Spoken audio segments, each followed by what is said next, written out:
चाहेंगे। बोले मागी ना भिन्ना।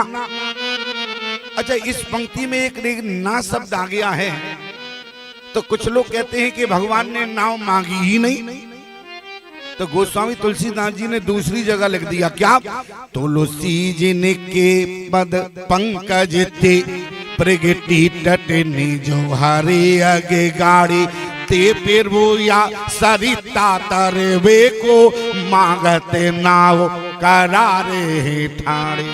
इसका मतलब भगवान ने केवट से नाव मांगी, तो क्या भगवान गंगा को पार करने में क्या समर्थ नहीं थे? भगवान ने सारी नदियों को पार करने में भगवान समर्थ थे, लेकिन भगवान ने दो नदियों को पार नहीं किया। एक तो गंगा को पार नहीं किया, दूसरा मां नर्मदा को पार नहीं किया। प्यारे, दो नदी। क्यों? क्योंकि नर्मदा का हर पत्थर शंकर है, मां नर्मदा का हर पत्थर शंकर है, और अगर राम जी पैर रखे तो कहां पड़ेगा? इसलिए और शंकर भगवान ने भले ही गंगा भगवान के चरणों से निकली है, लेकिन शंकर ने सिरोधारी कर लिया है, और जिसको शंकर सिरोधारी कर ले उसे भगवान अब लांग नहीं सकते हैं। प्यारे, इसलिए मांगी नाव। क्यों मांगी? बोले मांगी नाव ना अरे के बटियाना। एक व्यक्ति से हमने कहा क्यों इसका अर्थ समझ पाए? बोले बिल्कुल, क्यों नहीं। बोले 50 साल हो गया मानस को पढ़ते पढ़ते। हमने कहा बताओ। बोले केवट इसलिए नाव लेकर नहीं आया, उसने राम जी को देखा तो समझ गया। क्या समझ गया? मांगी नाव न के भट आना। बोले न आना है न पाई, बोले फ्री फंड है भाई। तो बोले हम क्यों जावे? बोले क्यों? यह प्रतिपालौ। अरे इससे हमारा परिवार का भरण पोषण होता है। और राम जी के पास क्यों न कौड़ी है न ढेला, राम जी के पास कुछ नहीं है, इसलिए निवेदन करना चाहते हैं अरे मांगी नावे न के बटे आना। मांगी नावे न के बटे आना। भाई तुम्हारे मरम में जाना, भाई तुम्हारे मरम में जाना। भैया अब इनको समझते और चलो तो समझ में आ जाएगा। केवट अनपढ़ है, पढ़ा लिखा नहीं है, लेकिन इसके बाद भी कही तुम्हारा मरम में जाना, कही तुम्हारे मरम में जाना। इसका मतलब क्या है? बोले भगवान को ज्ञानी नहीं समझ सकता है। क्यों? एक साधारण केवट भगवान को मरम को जान गया, जबकि गोस्वामी तुलसीदास जी ने क्या लिखा? क्या? जग पेखने तुम देखने हारे, जग पेखने तुम देखने आए। विधि हरि शंभो न चावन हारे, विधि हरि शंभो न चावन हारे। केहू न जाने मरम तुम्हारा, केहू न जाने मरम तुम्हारा। और तुम्हीं को जानने हारा, और तुम्हीं को जानने हारा, और तुम्हीं को जानने हारा। भगवान के मर्म को ब्रह्मा विष्णु महेश भी नहीं जान पाए। ध्यान देना। और जब ब्रह्मा विष्णु महेश नहीं समझ पाए, अरे उनकी तो छोड़ो, जो भगवान के 24 घंटे साथ रहता है, क्या वो समझ पाया? प्रमाण लक्ष्मण हो यह मरम न जाना, लक्ष्मण हो यह मरम न जाना। जो कछु चरित रचा भगवाना, जो कछु चरित रचा भगवाना। और आज इस साधारण केवट क्या कहता है? कही तुम्हार मरम में जाना, कही तुम्हारे मरम में जाना, कही तुम्हारे मरम में जाना। अब एक बात पर विचार करो प्यारे, ब्रह्मा विष्णु महेश जिसके मर्म को नहीं समझ पाए, स्वयं भैया लक्ष्मण राम जी के मर्म को नहीं समझ पाए, और ये साधारण सा केवट भगवान के मर्म को जान गया। आप लोग मानस के विद्वान हैं, ईमानदारी से बताओ भगवान के मर्म को कौन जान सकता है? बोले सोई जान नहीं जाए, अरे देह जनाई। भगवान के मर्म को वो जान सकता है जिसे भगवान जना दे। ध्यान देना। अच्छा, केवट को भगवान ने तो जनाया नहीं, फिर ये कैसे मर्म जान गया? देखो बिल्कुल सीधी सीधी बात है, कैसे जान गया? बोले भगवान को कौन जान सकता है? बोले सोई जान नहीं जाए, अरे देह जनाई। भगवान ने नहीं जनाया, और कैसे जानोगे? राम कृपा बिन अरे सुन खगराई, और जान न जाए राम प्रभुताई। एक केवट को मर्म जनाने वाला कौन है? अरे राम जी ने केवट को मर्म नहीं जनाया, लेकिन एक केवट भगवान के मर्म को कैसे जान गया?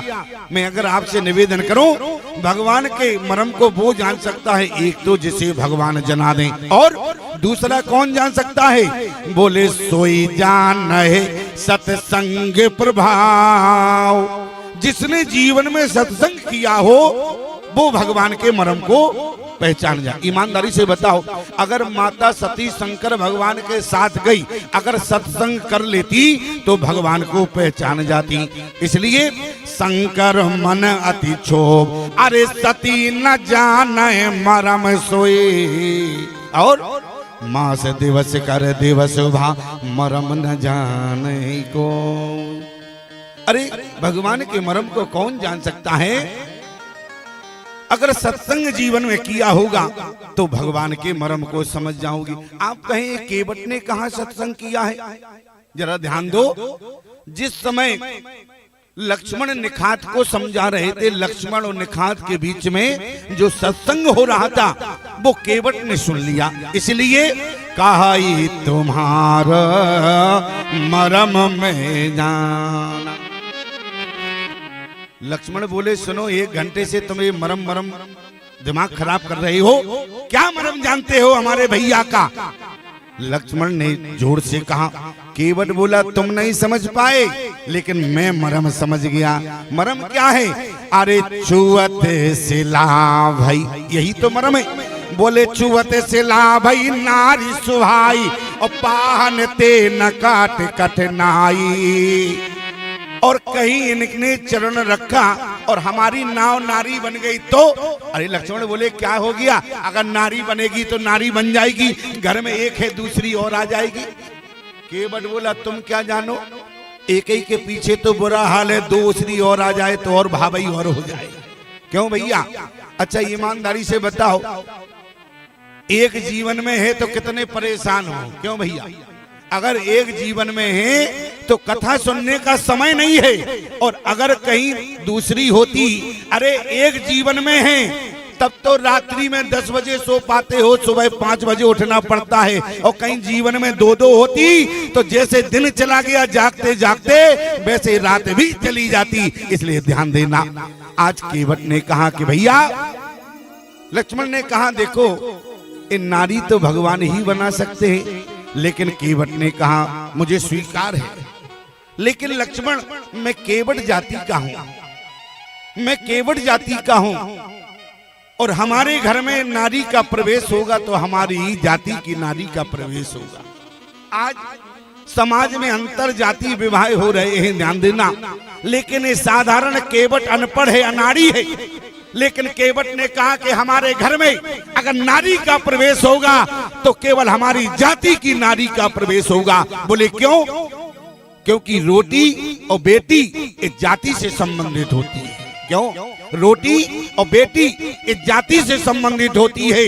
बेटी लोग जाति में देते हैं, रोटी जाति की खाते हैं। कहने का मतलब आज केवट ने कहा हमारे घर में हमारी जाति की नारी का प्रवेश होगा। लक्ष्मण ने कहा क्या मतलब? बोले ए राम जी हैं छत्री, और हमारी नाव नारी तो बनेगी लेकिन कहाई जाएगी छत्राणी, और हमारे घर में अगर नारी का प्रवेश होगा तो छत्राणी का नहीं बल्कि केवटानी का होगा। इसलिए हमारी जाति की नारी होना चाहिए। क्यों?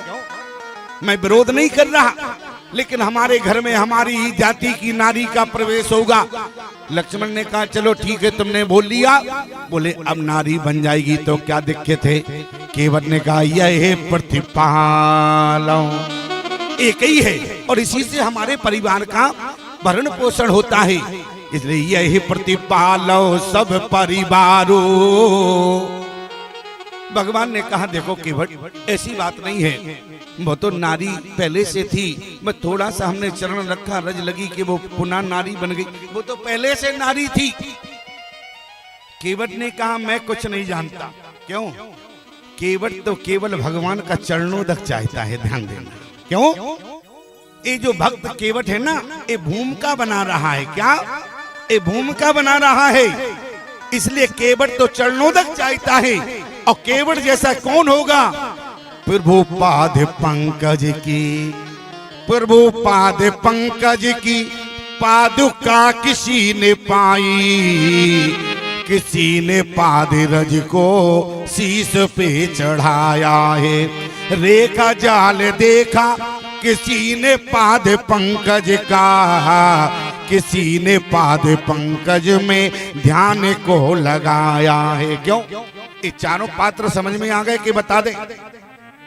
अरे भरत भैया को केवल पादका मिली है, अहिल्या ने चरण रज को स्वीकार किया है, और जटायु ने भगवान का रेखा जाल देखा है, और किसी ने पाद पंकज में अरे ध्यान को लगाया है। कौन है? ए विभीषण जी है। देखो जाए चरण जल जाता, जिपद परस तरीर सिनारी, दंडक पावन काननकारी, जे पद जनक सुता और लाए है। आज मैं आपसे निवेदन करना चाहता हूँ, बोले विभीषण ने भगवान के चरणों को ध्यान में लगा, इसलिए प्रभु पाद पंकज की पादुका किसी ने पाई, और किसी ने पाद पंकज को ध्यान में लगाया है। रेखा जाल देखा किसी ने पाद पंकज का, किसी ने पाद रज को शीश पे चढ़ाया है। लेकिन प्रभु पद प्रक्षालन, प्रभु पद प्रक्षालन पादोदक पाद रज अरे पाया ना किसी ने, जैसा केवट ने पाया है। कौन? केवट जैसा कौन बड़भागी होगा? प्यारे निवेदन करना चाहते हैं। क्यों? केवट जैसा कोई बड़भागी हो सकता है क्या? जब देखो आपने मानस को पढ़ा है, आप पूरी रामचरितमानस को पढ़ना। भगवान की जब वनगमन यात्रा शुरू हुई अयोध्या से लंका तक, तो अयोध्या से लंका तक में भगवान सबको मिलते हुए गए, लेकिन वापसी में अगर मिले हैं तो केवल केवट को मिले हैं। क्यों? और किसी को नहीं मिले हैं। प्यारे